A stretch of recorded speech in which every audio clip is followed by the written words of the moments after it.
गुरु प्यारी साध संगत जी, आज फिर से एक सुंदर सी साखी आप सभी को सुनाने जा रही हूँ। गुरु प्यारी साध संगत जी, पाप का घड़ा एक ना एक दिन ज़रूर भरता है और जब वो भर जाता है तो उसके फूटने का समय आ जाता है। आज की जो साखी है वो इसी बारे में है कि किस तरह इंसान अपनी मुसीबतों में ये देखकर घबरा जाता है कि जो इंसान पाप कर रहा है वो तो फल फूल रहा है, लेकिन वो पूजा पाठ कर रहा है, अच्छे कर्म कर रहा है, लेकिन फिर भी वो फल फूल नहीं रहा। गरीब का गरीब है, मुसीबतों से घिरा हुआ है, दुखों से घिरा हुआ है। तो गुरु प्यारी साध संगत जी, हम में से किसी को भी घबराना नहीं है, उस समय का इंतज़ार करना है जब वो अंतिम समय आएगा उस पाप के घड़े के फूटने का। ना कि हमें ये देखना है कि दूसरा इंसान पाप करके, धोखा करके फल फूल रहा है तो उसकी देखा देखी में, होड़ा होड़ी में हमें उसके जैसा नहीं बनना है। सफलता को पाने के लिए, धन को पाने के लिए या किसी भी चीज़ को पाने के लिए हमें उसके जैसा नहीं गिरना है, क्योंकि अगर हम उसकी तरह गिरेंगे तो हमारा हश्र बिल्कुल, जो हमारा अंतिम समय होगा, बिल्कुल उसकी तरह होगा। मौत इतनी भयानक होती है ना, अगर प्राण ना निकले तो दुनिया का सबसे बड़ा दर्द वही होता है कि इंसान तड़पे, ना तो वो मरने में रहे और ना वो जीने में रहे। भगवान ऐसी ही सज़ा देते हैं जब जब इस धरती पर पाप हुआ है, जब जब इस धरती पर दुष्कर्म हुए हैं। भगवान ने उस पाप के घड़े को भरने दिया है, यानी कि उसका इंतज़ार किया है कि कब ये अपनी सीमा को लांघेगा। और जिस दिन वो असुर या बुरा इंसान, दुष्ट इंसान अपनी उस सीमा को लांघ जाता है तो भगवान खुद इस धरती पर उसका नाश करने के लिए आते हैं। ये सब तो आप जानते ही हैं, आपने ग्रंथों में भी पढ़ा होगा कि जब जब इस धरती पर पाप बढ़ जाता है तो भगवान उसका नाश करने के लिए आते हैं। तो इस धरती पर जितने भी लोग रह रहे हैं, जो पाप कर रहे हैं, छोटे मोटे बुरे कर्म कर रहे हैं, उनका भी जब पाप का घड़ा भर जाता है तो भगवान उनको भी सज़ा देते हैं। तो मेरी सबसे विनती है कि मेरे साथ साथ आप लोग भी हिम्मत रखें, उस पापी को, उस दुष्टकर्मी को, उस बुरे काम करने वाले को, उस धोखेबाज को ज़रूर एक दिन सज़ा मिलेगी।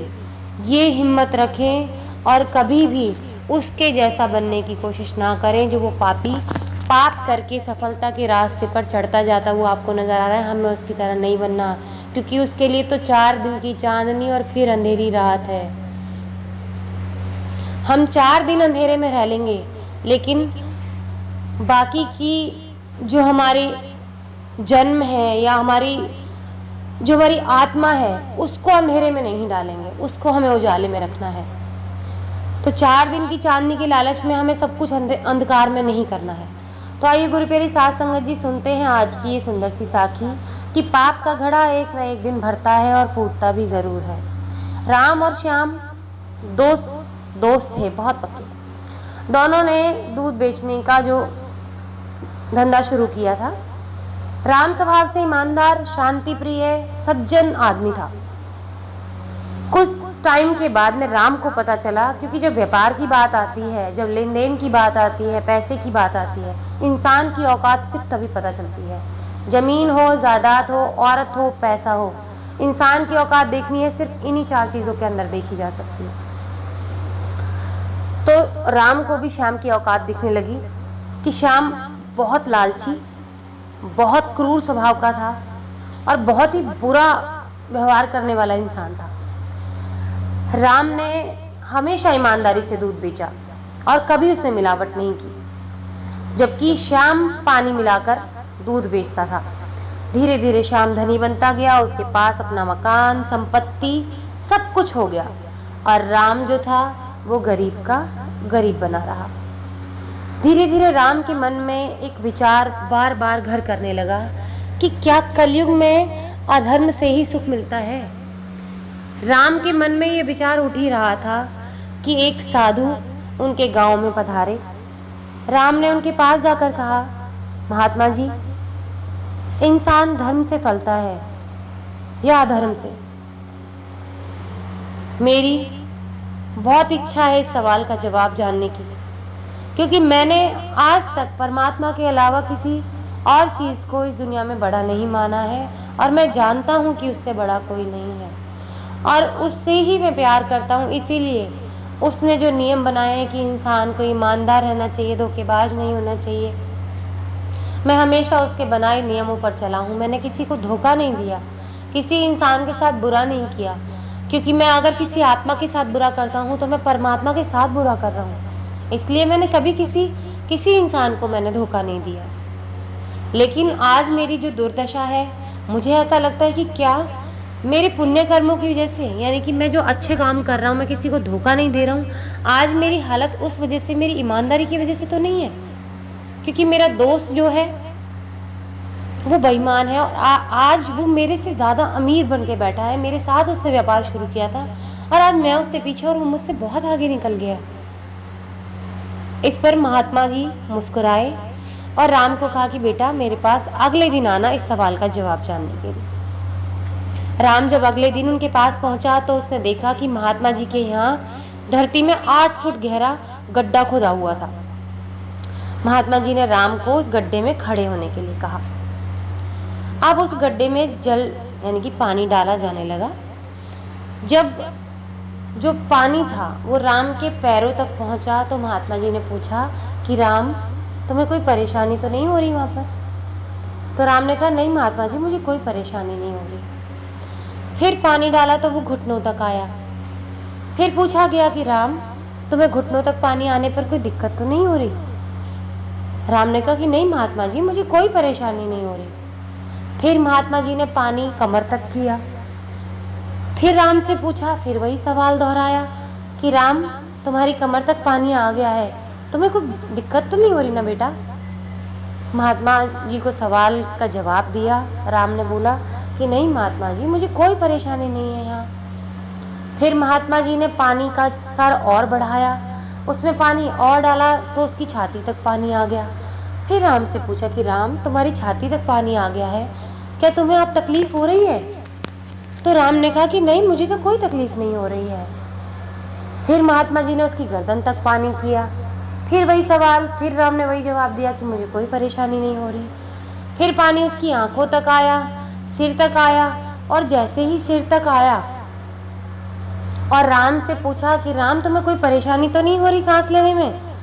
राम ने कहा कि महाराज जी, मुझे बाहर निकाल दो, नहीं तो मेरी जान निकल जाएगी, मेरा दम घुट रहा है, मैं पानी की वजह से डूब के मर जाऊंगा यहाँ पर, मुझे जल्दी बाहर निकालो। छटपटाता हुआ उसने आवाज़ लगाई और महात्मा जी ने उसको बाहर निकाला। और जैसे ही उसको बाहर निकाला, राम को कहा कि बेटा, अब तुम्हें तुम्हारे सवाल का जवाब मिल गया क्या? राम ने कहा महात्मा जी, मुझे कुछ समझ ही नहीं आ रहा, आप क्या कहना चाह रहे हैं, मुझे तो किसी सवाल का जवाब समझ में नहीं आया। महात्मा ने कहा कि बेटा, जब तक पानी तुम्हारे पैरों तक था तब तक तुम्हें कोई परेशानी नहीं हुई, और जैसे ही तुम्हारे सिर से ऊपर जाने लगा तो तुम्हें लगा कि तुम्हारे प्राण निकल जाएंगे। जैसे ही सर तक पहुंचा, आपके प्राण निकलने को हो गए। इसी तरह से पापी इंसान के पाप जब एक सीमा तक बढ़ जाते हैं, तब एक समय ऐसा आता है कि उसके फल से उसका बच निकलना आसान नहीं होता, और वो ज़रूर अपने पापों का फल भोगता है। मगर पापों का फल मिलना निश्चित है। तो तुम घबराओ मत। श्याम ने जो पाप किए हैं, जिस दिन उसके पापों का घड़ा भर जाएगा, जिस दिन सिर से ऊपर पानी निकल जाएगा, तो वो अपने पापों के अंदर दब के खुद ही मर जाएगा। उसको उसके पापों की सज़ा खुद ही मिल जाएगी। ये कर्म है, ये लौटते हैं। जैसा हम बोते हैं वैसा ही काटते हैं। जो हम किसी को परोसते हैं वही हमारे लिए आता है। ये जीवन का नियम है। जैसा हम करते हैं किसी के साथ, वैसा ही हमारे साथ होता है। ये प्रकृति का नियम है। कहते हैं ना कि अगर 10 साल अन्याय के इकट्ठे हो जाएं, यानी कि 10 साल तक लगातार पाप होता रहे, तो 11वां साल ज़रूर ऐसा आता है कि उस सब का विनाश करके चला जाता है। तो पाप का घड़ा एक ना एक दिन ज़रूर भरता है। मेरे बच्चे, तुम्हें घबराने की ज़रूरत नहीं है। तुम जिस रास्ते पर चल रहे हो, ईमानदारी के रास्ते पर चल रहे हो ना, तुम इसी रास्ते पर चलना। आज जो हालत श्याम की है, अब से वो हालत तुम्हारी होगी। तुम अमीरी की तरफ बढ़ोगे क्योंकि तुमने ईमानदारी के रास्ते को चुना है और श्याम ने बेईमानी के रास्ते को चुना है। तो अब उसके 4 दिन की चांदनी खत्म हो चुकी है, अब उसकी अंधेरी रातें शुरू हो चुकी हैं। तो आज के बाद ये ख्याल अपने मन में लेकर मत आना कि तुम ईमानदारी करके गलत कर रहे हो।